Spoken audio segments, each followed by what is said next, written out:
Hi friends, എല്ലാവർക്കും സുഖമാണോ? പിന്നെ എന്തൊക്കെയുണ്ട് പുതിയ വിശേഷം? അങ്ങനെ ഇന്നും അമ്മച്ചി എനിക്ക് വേണ്ടി കാത്തിരിക്കുന്നു. ഞാൻ വന്നതും അമ്മച്ചി ഒരുപാട് വിശേഷങ്ങൾ എൻ്റെ അടുത്ത് പറഞ്ഞു.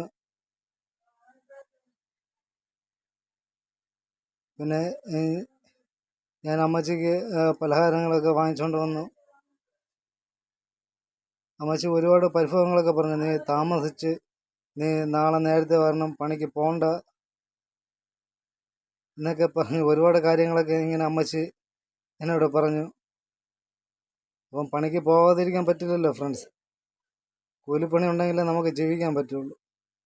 അപ്പം വർക്ക് അങ്ങ് ദൂരെയാണ്, കഴക്കൂട്ടം ശ്രീകാരി അങ്ങോട്ടൊക്കെ. അപ്പം വരുമ്പം 7-7:30 അപ്പോൾ അമ്മച്ചിക്ക് ഭയങ്കര പേടിയാണ്. അമ്മയും മാത്രമേ വീട്ടിലുള്ളൂ.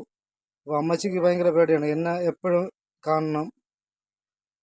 അമ്മച്ചിക്ക് എന്തോക്കെ ഉൾഭയം പോലെയാണ്. വയസ്സായതുകൊണ്ടായിരിക്കാം, പാവം. എല്ലാവരും വയസ്സാകുമ്പോൾ ഇങ്ങനെയൊക്കെ ഓരോ കാര്യങ്ങളൊക്കെ ഇങ്ങനെ പറഞ്ഞ് ഇരിക്കും. അപ്പം 80-85 വയസ്സാകുമ്പോൾ എല്ലാവരും നോർമലായിട്ട് ഉള്ള മൈൻഡായിരിക്കും. അപ്പോൾ ഇതുപോലുള്ളവരൊക്കെ നമ്മൾ ജീവിതത്തോട് ചേർത്ത് പിടിക്കണം.